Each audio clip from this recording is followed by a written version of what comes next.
Don't say it. Meredith, please don't say it. The words slipped out before I even realized I was whispering. My hands were under the table, clenched so tight my fingernails left crescents in my palm. The gravy boat was still circling, her father laughing like nothing was happening, like this wasn't the precise moment my lungs forgot how to work. Her mother poured another glass of wine. Second bottle already. Maybe third. I lost count after her sarcastic toast about lasting love and self-awareness, which, by the way, Meredith found hilarious. I glanced sideways, trying to catch Meredith's eye. She didn't look at me. She hadn't in hours. Her expression was pleasant. Too pleasant. Like a mask made of porcelain, and I was the only one who could hear the hairline cracks spreading behind it. There was no warning. No build-up. No argument in the car. No passive-aggressive comments. No subtle signs like she used to leave me. It wasn't one of those I saw it coming stories. It was just the clink of her fork. The sudden quiet when her father asked how our marriage was doing. And then Meredith's voice, perfectly clear. Honestly, I already filed for divorce. He just doesn't know it yet. There was a crunch. I thought someone dropped a glass. But it was me. I had crushed the dinner roll in my hand into a sweaty pulp of dough. Everyone went silent.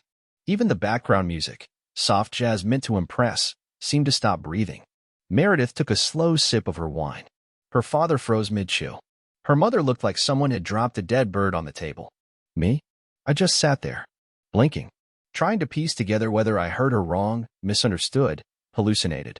But then she added, I didn't mean to say it here, but I think we both wasted enough time pretending. Pretending? I wanted to scream. I wanted to flip the table, break every plate, and ask what part of me was pretending when I skipped sleep every night trying to fix what she never even told me was broken. Instead, all I said was, what? My voice cracked on that single word like it wasn't strong enough to carry the betrayal. Meredith exhaled through her nose like I was exhausting. She set down her wine, folded her hands, turned her chair slightly away from me like I was a smell. I already sent the paperwork. You'll get it Monday. I've moved some things. I have my own bank account. I'm not asking for a fight, Clark. I'm just done. There it was. Done. Over pot roast and fine china, right between the candied carrots and her mother's cold asparagus. I looked down at my plate. I hadn't even touched the food. And then I stood up. My chair scraped across the floor loud enough to make everyone flinch. No jacket. No goodbye. I walked out of that house like I was leaving a dream that turned sour in the middle. Like if I just kept walking, I'd wake up somewhere better. But I didn't. And what's worse, what I found in our apartment later that night proved that Meredith had been planning this long before I ever showed up at that cursed dinner table. And she wasn't alone in it. I don't remember the drive home. I honestly don't. I know the GPS lit up my dashboard like it always does. I know I took the right turns because I eventually ended up outside our apartment complex.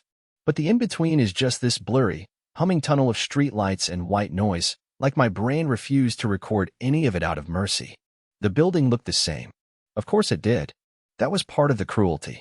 Everything was still in place, the quiet lobby with the 2 clean floors, the elevator that dinged 1 second too late, the little Christmas wreath on our door that Meredith hung up a week ago. Fake pine, real ribbon. She smiled while hanging it. I remember because I took a photo of her doing it. She laughed at me. It's just a wreath, Clark. But it wasn't. Not anymore. I unlocked the door and stepped into silence. The kind of silence that feels like it's watching you. Our place smelled like lemon cleaner. Meredith always cleaned when she was anxious. I never noticed how much that smell made me feel small until that night. I stood there in the doorway for a few seconds, not knowing whether to go to the kitchen or the bedroom or just curl up on the carpet like a forgotten sock. Eventually, I went to the kitchen, poured myself water, didn't drink it. I opened the fridge, stared at it, then closed it. I walked to the living room and stood in front of the couch. And then I saw it. Her laptop. Open. Glowing. She never leaves it open. She never leaves it open. I know this because she once flipped out when I borrowed it to check a Zoom link, like I had cracked open her journal and started reading aloud. But there it was, sitting on the coffee table with the screensaver still bouncing. I sat down. I shouldn't have. I know that now. But I did. The laptop wasn't locked. Just asleep. And when I touched the trackpad, it came alive like it had been waiting for me. The screen opened on a folder. Not an email. Not a tab. A folder. Titled, in bold caps, Final Transition. I don't know why I clicked on it. I wish I hadn't. But my hands were already moving. Inside were dozens of files, PDFs, scans, photos, a document titled Housing Budget, Solo Move, another called Shared Accounts to Close, one file named simply Ben. Ben? I opened it. It was a photo of her and someone else. Him. Tall, broad shoulders, navy jacket, her hand tucked into the crook of his arm like she belonged there for years. They were standing on the corner of 8th and Maple, outside that overpriced little wine bar she always claimed to hate. Date stamp? 3 weeks ago. 3 weeks ago. She said she was meeting her friend Kayla that night. She even came home with one of those little gift bags they give out at girls' night events. She smelled like Kayla's perfume. I stared at the photo until it burned into the back of my eyes. I looked at the next one, and the next, each one worse than the last. There was a picture of them at the park, her laying on a blanket, head in his lap. There was a receipt, her flight confirmation for a retreat in January. Round trip, 2 passengers, and then a PDF titled, Letter to Clark, optional. I opened it with shaking hands. It was dated 2 months ago. It started with, Clark, if you're reading this, then I never got the courage to tell you the truth to your face. I'm sorry, but I've changed, and I don't want to pretend anymore. I didn't finish it. I closed the laptop. I stared at the wall. I don't know how long I sat there. Might have been 10 minutes. Might have been 2 hours. But when I finally stood up, I knew 2 things. Meredith was never going to tell me the truth on her own. This wasn't about not working out. It was about being replaced quietly, surgically, and without a shred of guilt. And the worst part? The name Ben didn't ring a bell. Not even slightly. I had no idea who he was. But someone did. And I was going to find out. Sleep wasn't an option. Not that night. Not after what I saw. I paced from room to room like something was chasing me, and maybe something was just not outside. I could feel it in my chest, pressing down harder with every breath. The apartment suddenly felt like a crime scene, and I couldn't stop looking for evidence even though the most damning piece of it was already burned into my brain. Ben. His name shouldn't have meant anything, but now it haunted every corner of my home like he'd been here already. Like I was the guest, and he was the owner. I didn't know who he was. I didn't recognize his face in those photos. But he had to be someone close. Too close. Someone I'd probably shaken hands with. Around 4:30 a.m., I stopped pacing. I sat down at Meredith's desk, opened her laptop again. This time, I searched everything. Her messages, her downloads, her hidden folders. I didn't even feel guilty. That part of me had died sometime around the 3rd photo of her giggling on Ben's shoulder while wearing the scarf I bought her for our anniversary. It didn't take long. She had a separate email account, one she hadn't even tried to hide very well. It was saved in the browser under a different profile labeled Work Stuff. When I clicked into it, I felt sick. There were over 100 emails. Dozens were from Ben. Some were boring logistics, hotel bookings, transfer confirmations, car rentals. But others were worse. Personal. Intimate. They called each other M and B like they were in a movie. He sent her screenshots of little apartments they could grow into. She replied with photos of art she wanted for their walls. She said things like, I wish you were beside me right now. And he replied, soon. I promise. One message, dated just last week, broke something in me that I haven't been able to put back together. I keep seeing his face every time I come home. He's just there. Quiet. Like a lamp that's still plugged in, but nobody ever turns it on. I read that line 10 times. It made my ears ring. That's how she saw me. A lamp. A background item. Something quietly gathering dust while she built a new life behind my back. I clicked through more messages. One thread caught my eye. A forwarded calendar invite. Private dinner, confirmation for 2. Restaurant name, Allura. I knew that place. We'd gone there on our 3rd anniversary. And now she was going again with him. The reservation was for this Friday. That's when it hit me. Meredith wasn't planning to tell me about any of this. Her plan was to break the news after she had already moved on. After she had already replaced our furniture, our bed, our shared playlists, our memories. The dinner wasn't just a date. It was a checkpoint. A milestone on the map of her new life. One that I wasn't even supposed to know existed. But I did now. And I couldn't unknow it. I closed the laptop and sat on the floor with my back against the wall. I don't know how long I stayed there. The sun came up without asking me if I was ready. I could hear the city waking up, the dull hum of life continuing like nothing had happened. But something had happened. Everything had. And for the first time since she dropped that grenade at her parents' dinner table, I realized something. I didn't want answers. I wanted to confront it. Not her. Not yet. But him. I needed to see the man who stole my life and wore it like it was custom-tailored. I needed to see Ben. And if I was right about what I suspected next, then this wasn't just about an affair. It was about betrayal at a level I never imagined she was capable of. Because the more I thought about it, the more a terrifying possibility began to form. I'd seen Ben's face before. I just didn't know where, yet. But I would. By Friday morning, I hadn't slept in 2 days. Not really. Just short, stuttering moments of unconsciousness on the couch between memories and guesses. I hadn't gone to work either. I called in and told them I was dealing with a family emergency. I guess that wasn't entirely a lie. I had spent the entire night going through every old photo on my phone, every party album on Facebook, every holiday post Meredith ever tagged me in. Not to relive anything, not to torture myself with the fake smiles and forced joy, but because of a single question that now haunted me like a siren just outside my window. Where have I seen Ben before? The thing is, his face wasn't unfamiliar. That was the worst part. I knew that face. The sharp jaw. The half-smirk. The haircut that screamed effortless confidence. But my brain couldn't grab it. It was like trying to recall a dream while it melted out of reach. Every time I thought I had it, it slipped again. Until 11:42 a.m. I was scrolling through my cloud archive when I opened a video I didn't even remember recording. It was Meredith's birthday, maybe 2 years ago. We were at her office's rooftop party, one of those overly catered corporate things with string lights and fake laughs. I remember feeling out of place the entire night, holding a plate of mini quiches like it was a shield. Meredith had invited me only because I made a comment the week before about not feeling like part of her world anymore. In the video, Meredith's voice is laughing somewhere off camera. And then I saw him, in the background, wearing a navy suit, holding a wine glass, talking to her coworker, Dan. Ben. Ben wasn't just a stranger. He worked with her. He had been at her office. He had been in our lives, just blurred enough in the background for me to miss him completely. I paused the video, rewound, paused again.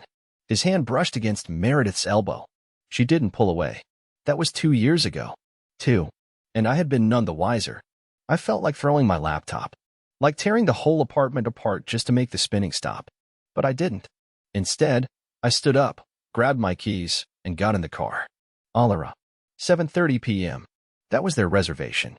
I didn't have a plan, just motion. By the time I parked across the street, the sun was starting to disappear behind the buildings. The restaurant sat at the corner of 2 quiet blocks, all glass and fake candlelight. A place for whispered proposals and overpriced risottos. I had to sit in the car for almost 20 minutes before I saw them arrive. She wore the same green dress from Thanksgiving. That detail nearly undid me, like a private joke aimed directly at my ribs. And Ben, he looked just like he did in the photos. Taller than I remembered. Confident. Polished. The kind of man who didn't need to earn attention, it just followed him around like a well-trained dog. They kissed outside the door before walking in. I didn't move. Not at first. I sat there watching the entrance like a ghost, wondering what it felt like to be the person they were actively building their future on the ashes of. Wondering how long this had been going on. Wondering if I was the joke they shared during dinner, or just the expired contract no one cared to honor anymore. And then, something strange happened. As I watched them through the restaurant window, Meredith leaned across the table and handed Ben something. A manila envelope. Thin. Like a contract or a letter. He opened it, smiled, and kissed her hand. That was the moment I knew this wasn't just infidelity. It was strategy. A transaction. And I was the final item being removed from her life. I couldn't sit in that car any longer. I needed to move. I needed air. I walked. Past the window, past their table, past the scent of garlic and basil, down the street and around the block. I didn't go inside. Not yet. I wasn't ready. But I knew one thing now, as clearly as I knew my own name. This wasn't just about cheating. This was about erasure. She was rewriting our history. And the next step in her plan? It was happening tonight, right there in that restaurant, while I was still trying to figure out how to breathe again. I didn't confront them that night. I couldn't.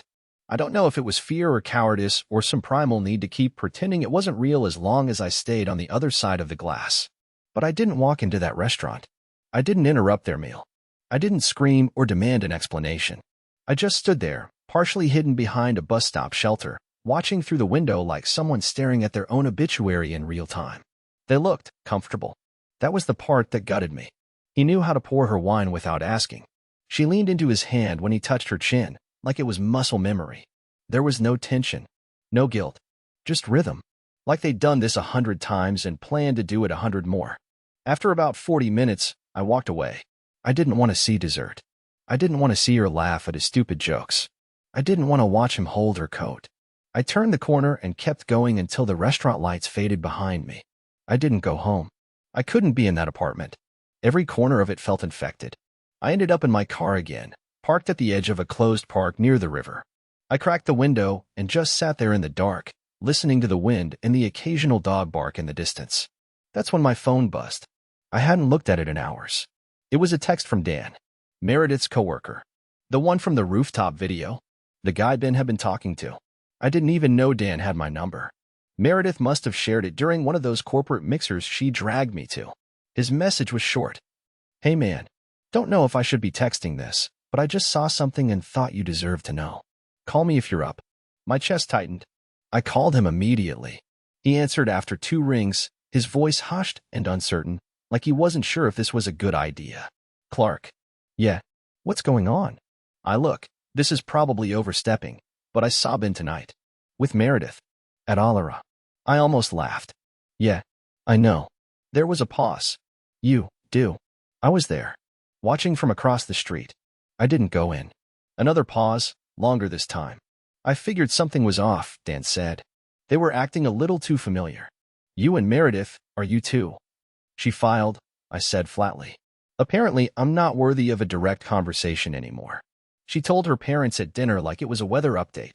Jesus, Dan muttered. What do you know about Ben? I asked, leaning forward, gripping the steering wheel even though I wasn't driving. Dan hesitated. I know he doesn't actually work for our company. My heart stopped. What? He doesn't work for us, Dan repeated. He was around a lot last year. Meredith said he was a consultant on a project, but I never saw any formal intro. No paperwork. He'd just show up sometimes. Always with her. Always just floating in and out. My skin went cold. Dan continued. A few of us started joking that he was her invisible boyfriend. Nobody ever confirmed anything, but it was odd. Then one day he stopped showing up. Until recently, I guess. I felt my mouth go dry. So who is he? I don't know, man. But here's the thing. Dan lowered his voice even further. Tonight, I left my wallet at the bar. I doubled back 5 minutes after they left. And I saw her. Meredith. Outside. On the phone. With him.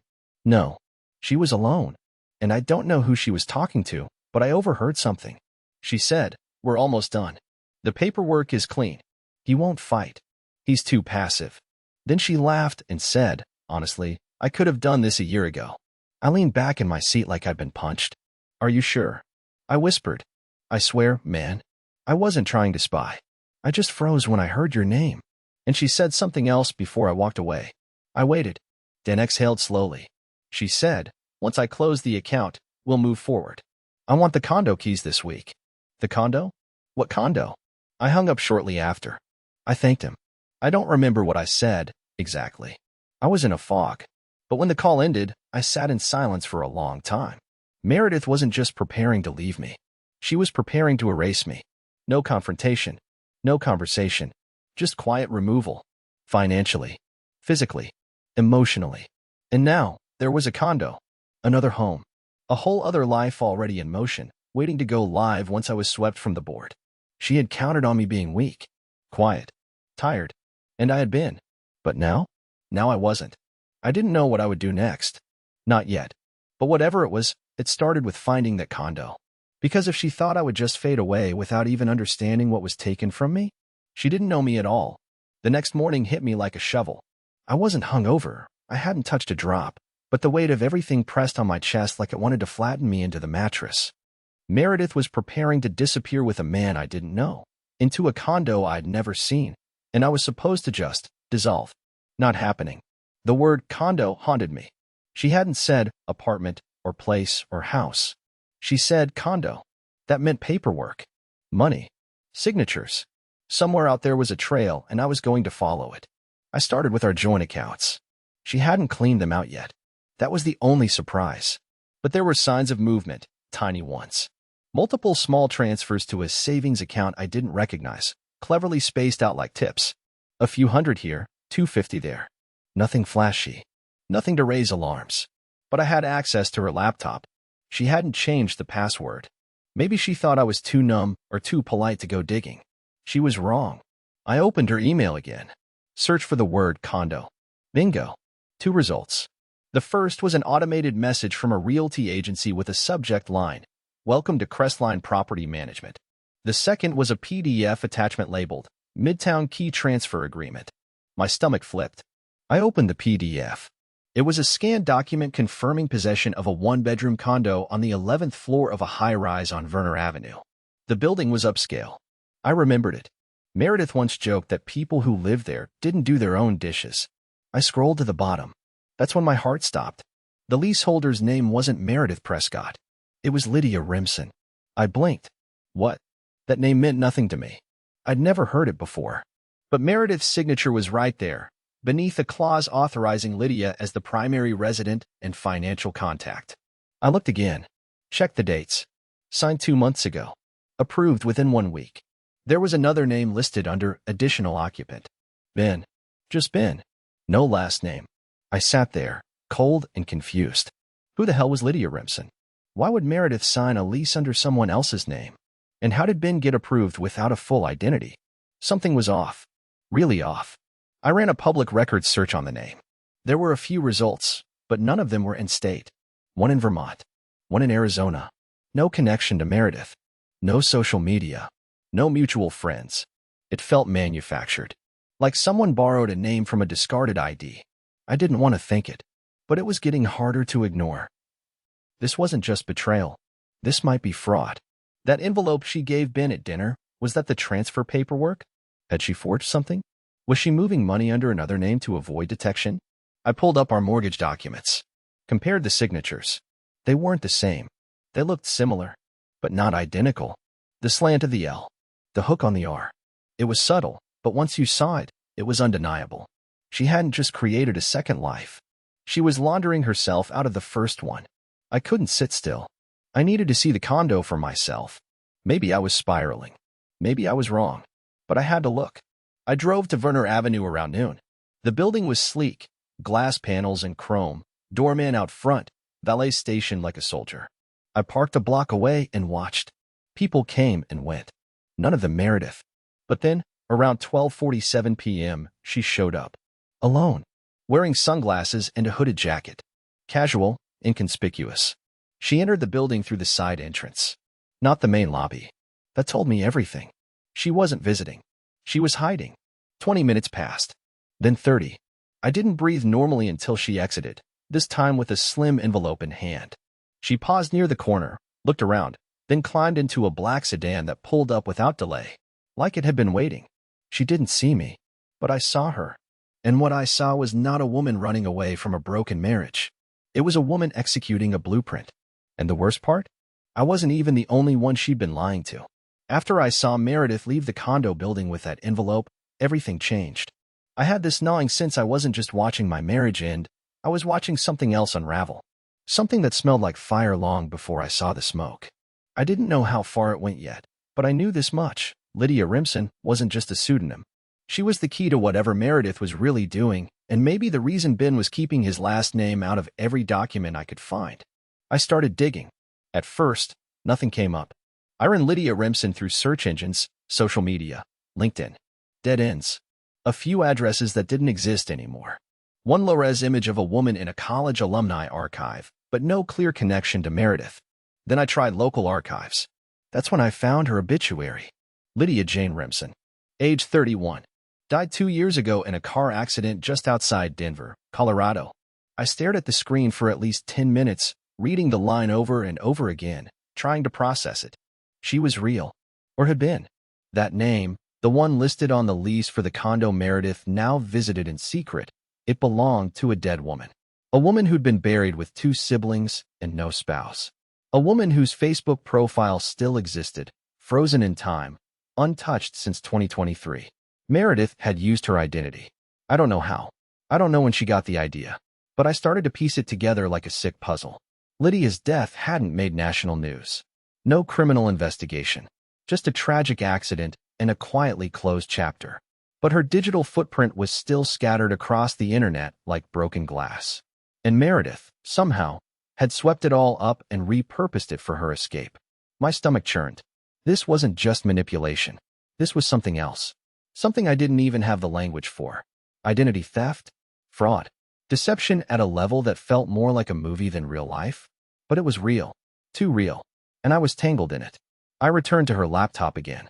I knew I shouldn't, but it didn't matter anymore. All boundaries had been violated already. This time I searched for Remsen.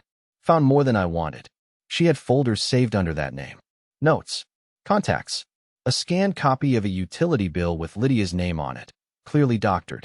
Even a draft of a tax form. And then I found a message in her deleted folder. Sent 3 weeks ago. To ben@gmx.pro. Subject, backup. If anything happens, delete the Remsen docs and wipe the trail. I don't want to take any chances before the closeout. I couldn't breathe. Closeout. The word was vague, but it echoed like a gunshot. This wasn't just about love, or lust, or even leaving me. This was about vanishing. About creating a new life so carefully, so meticulously, that if I hadn't stumbled into it by accident, I would have just received the paperwork and watched her walk out of my life like a ghost with no forwarding address. But now I knew. I knew what she was doing. And she had no idea I was watching. There was only one piece left that I didn't understand, Ben. He wasn't just helping. He was involved. But how deep? How long? And who was he really? I went back to the rooftop party video. I zoomed in, took a screenshot of his face, uploaded it to a reverse image search platform. 2 results came back, both from out of state, both under the name Elliot Barnes. Different name, same face. One result was from a real estate conference in Phoenix. The other was from a tech networking event in Dallas. Elliot Barnes. Not Ben. He was using an alias, too. I was sitting inside a web made of aliases and forged identities, and my wife was the one weaving it. And then, just before I closed the screen, a message came in. From Meredith. First text I'd received from her in 3 days. We need to talk. It's important. Are you home? That's all it said. No emojis. No punctuation. Just surgical precision. She knew. Or at least, she suspected I was getting close. I stared at the screen, my fingers trembling above the keyboard. Because what I said next wouldn't just determine how this ended. It might determine whether I ever got real answers at all. I didn't answer Meredith's message right away. I stared at it for a long time, watching the 3 blinking dots appear and vanish, as if she kept starting and stopping new messages, unsure whether to explain or retreat. I sat in the dim light of our apartment, her perfume still faint in the air, our framed wedding photo still mocking me from the shelf, and I realized something for the first time in weeks. I didn't need to confront her anymore. I had already won, because I knew the truth, and the truth had set something free inside me. Not just rage, not just heartbreak, but clarity. A quiet kind. The kind that doesn't shout. The kind that doesn't beg for answers from people who already wrote you out of their story. Still, I replied, come by, if you're ready to talk honestly. She arrived just after 9 p.m. Same sunglasses, even though it was dark. Same over-rehearsed calm, like a mask glued to her face. She walked in like she was still entitled to the air in the room. We sat across from each other, the silence between us thick like cement. I didn't want it to go this way, she started. I didn't interrupt. I thought I'd do it clean. Respectfully. No drama. But you weren't supposed to find out like this. You're right, I said quietly. I was supposed to find out when the locks didn't work anymore, I assume. She flinched. Just slightly. Her hands folded in her lap. I had to create distance. You don't understand what it's like to feel like you're trapped in a version of yourself you never chose. I nodded. Then why not just tell me? She looked down. Because you would have made me feel guilty. And I didn't want that. I didn't want your pain to slow me down. There it was. The truest thing she ever said. I let that sit. Let the silence hold it for both of us. What about Lydia Remsen? I asked. Her eyes snapped up. And that was it.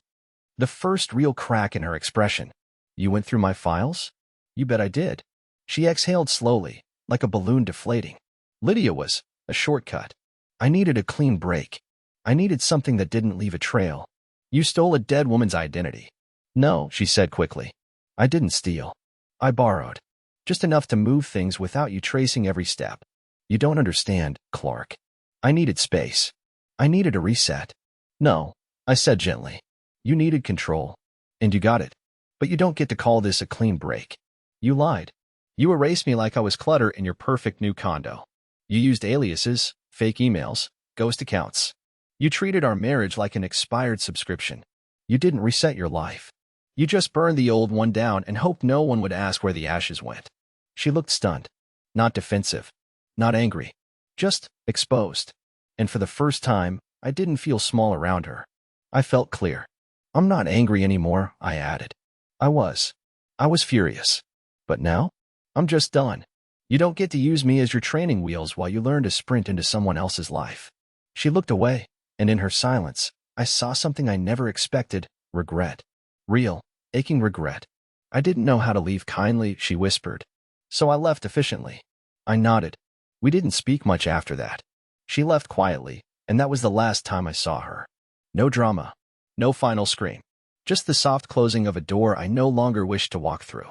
In the weeks that followed, I filed for divorce myself. I hired a lawyer, transferred the accounts, protected my name, my credit, and more importantly, my story. I deleted the shared playlists.